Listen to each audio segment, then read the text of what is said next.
Hello everyone, it is I, the Kind of Cupsies, and welcome to the first episode of 2025 of Recap Races for Daytona Speedweeks. Woo! Yay! Okay, who am I kidding? Another year of racing, demolition, controversy, and anything else that comes out of NASCAR's head this year. Seriously, something can pop out of that head. So, Speedweeks, quite a bit happened this Speed Weeks. Obviously, we have the first exhibition race for Kind of Cup Series being the Daytona Million. I guess a hybrid of the All Star and the Clash that NASCAR, the Cup Series used to have, like the Cup Series has.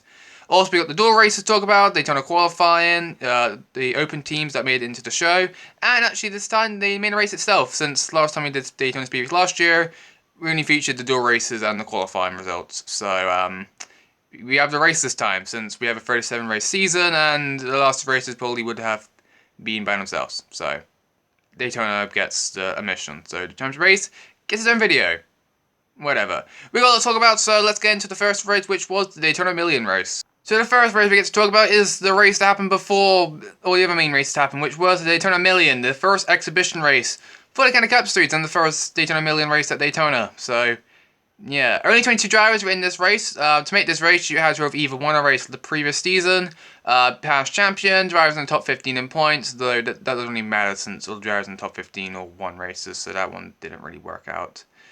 And any pole sitters from last season. That's where James McKenzie and Megan Rutt come in, since, well, that was the only two drivers in this field who didn't win a race. And as you can tell, they didn't do very well in this race either. No, I'll get to that in a minute. Cameron Perkins wins the first ever Daytona Million race. What a surprise there. He's always good. He's always good to speed race. Look, if anyone was going to win the first Daytona Million race, it had to be CP himself, the best super racer in the field. So, what a surprise there. Though Gracie and Eva did put up a battle at the end. They had a three-wide lane moving up on top, and yeah, but Gracie had the lead, and Eva got to the inside of her, and then Perkins with like an insane three-wide move through the middle, somehow stood the lead away from both of them and managed to hang on for the win. Crazy move that he made off the field there. There was only one incident in this race. Courtney Wright, with 20 to go, got turned by Megan Bell.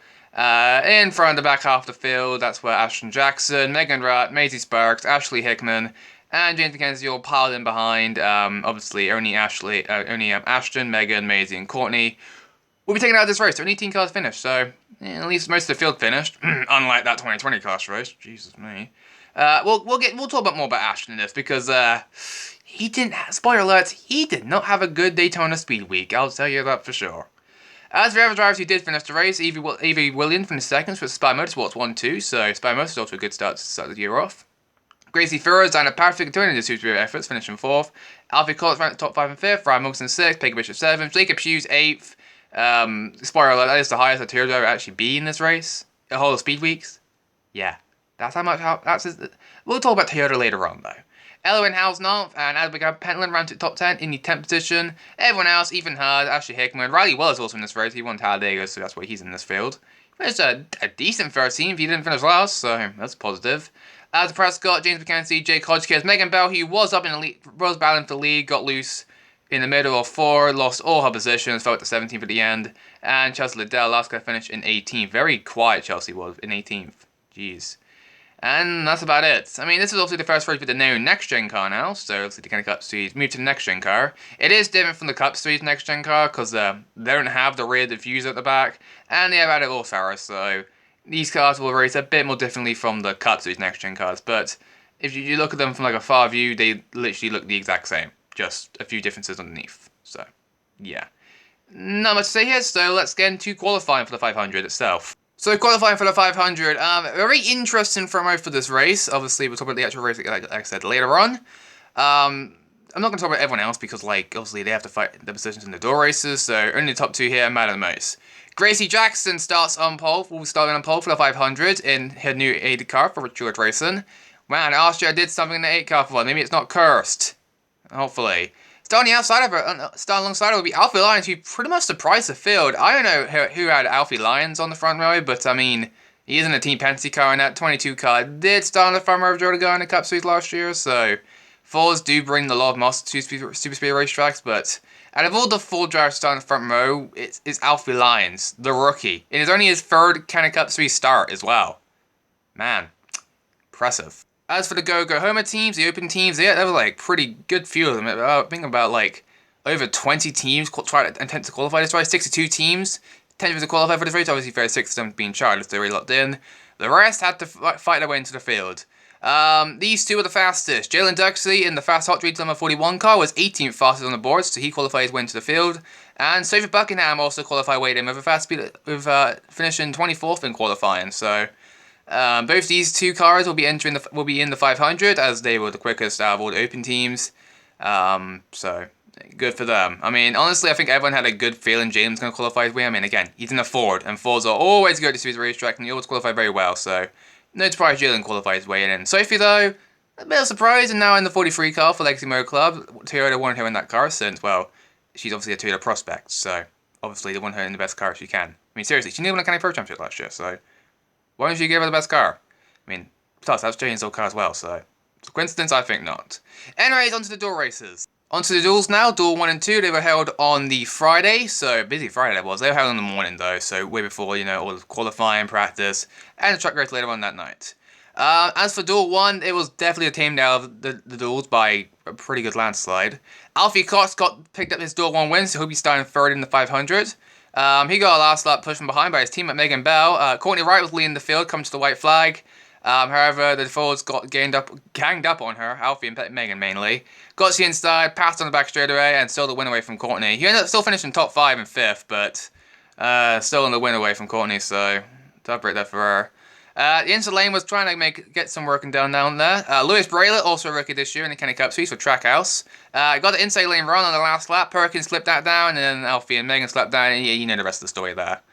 So, going with Lewis Braylett, 4th place, not bad, good run for him. In his, I wouldn't say his first career start, yeah, obviously the 500 will be his first career start, but, well, not his first career start, he's made several attempts with my racing, but still, good to see his first impressions with Trackhouse looking pretty well. As for the Go Homers, Katie Bowers finishes a very impressive 7th for Rick Crair Racing. She paired alongside the Fords, and, well, she got ahead really quickly. Upside of top 5 actually in this race before falling back to 7th, but she still races her way into the 500, so who would have thought? Wicker Racing races their way into the 500, so good for Katie. You can see the rest of the drivers finishing there, not much to say because this is where they're going to start in the 500 field. The last chance I felt was very interesting though. Harriet and Charlie Norman was getting out for the last transfer spot. Harriet was getting help from her Toyota teammate of Chelsea Liddell. And Charlie, he was also up there with Katie, unfortunately got stuff back along with Jalen, who finished 22nd, but he's already in the field already due to him qualifying went to the 500. Charlie fell back through the Saga hole, coming to the white flag, and Harriet managed to get around him on the last corner, and took his final transfers, by the way, so very unfortunate for Charlie Norman there.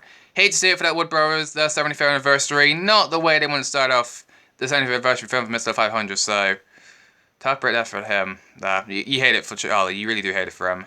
As for other drivers, Gracie Jackson with a very mediocre full team. But again, she's already on the front row, so she didn't really need to race hard, didn't she? Charlotte Dell struggled again in 15th. That is already starting to be concerned now. Jeremy Waby, 17th. Tom McKenna, 18th. I mean, Millie Boyle finished 21st. That's a kind of disappointing result there. And the rest of them are just the open cars that didn't qualify as way in the show. Quick shout out to Erin Swallow. She spun out.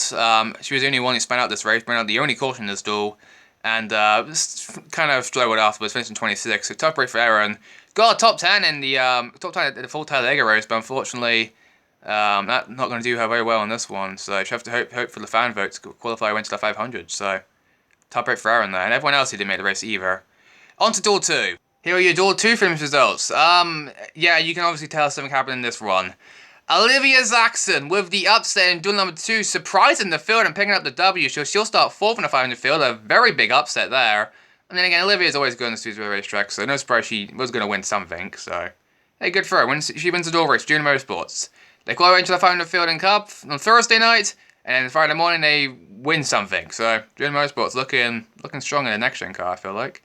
There were a few DNFs there and some big heavy heats. Corey Azriz, sorry if this pronounced his last name. He was the only one that wasn't involved in any of these wrecks. He blew an engine, bring out the caution. Top break there from Team McLaren. The only oval start they make, since they mainly make their road courses. So top break there for McLaren and Corey there. And then the first incident of the day, big incident of the day. Liam Hickman for MY Racing, trying to be aggressive, trying to go full wide for the middle. That didn't work. He got turned around, sent it hard into the outside wall. Took Sky Lucas with him. Ethan Hard, the only non-open car who got involved in that wreck. Madison Powell got a big chunk of it. Fraser Willis as well. Some big names taken out on that wreck.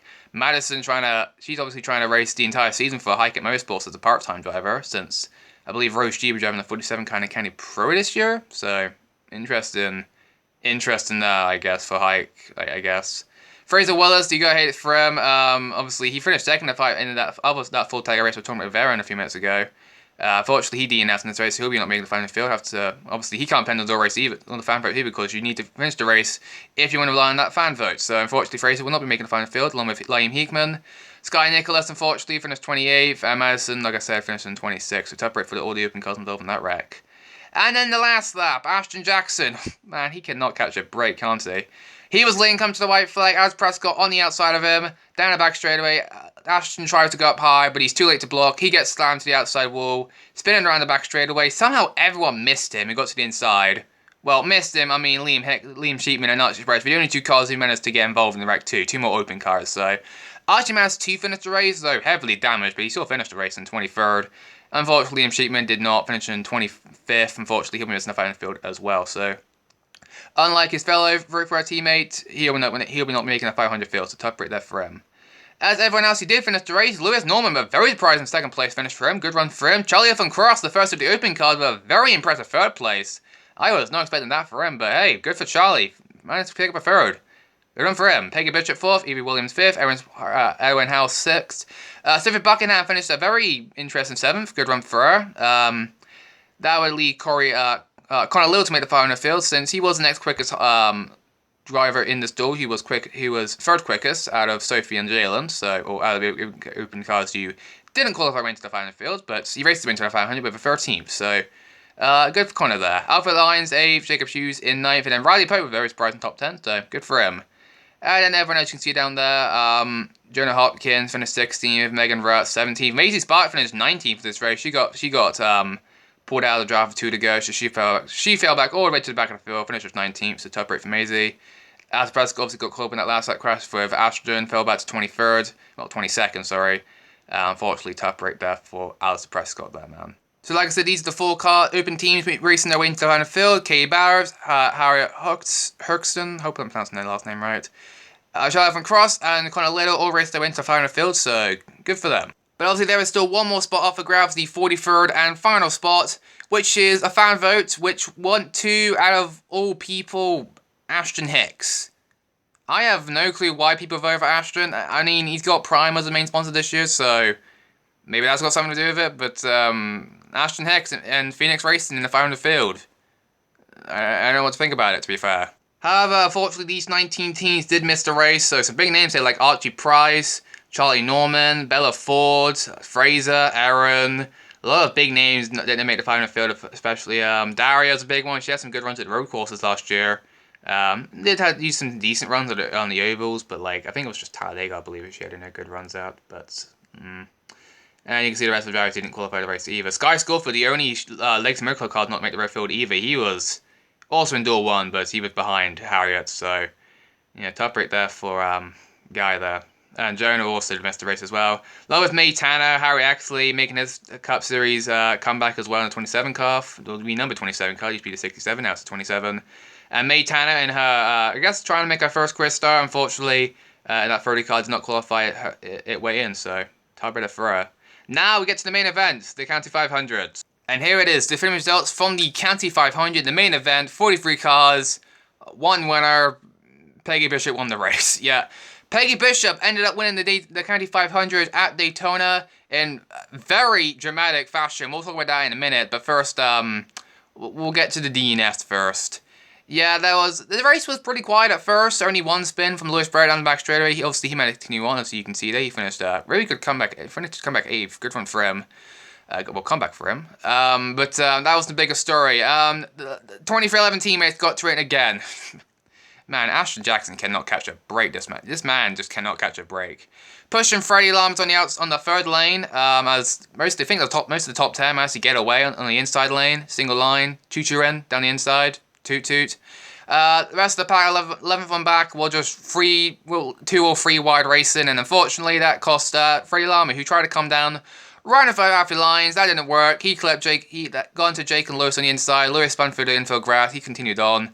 Jake slammed head onto the outside wall. He was alright, but it was a head-on impact for him.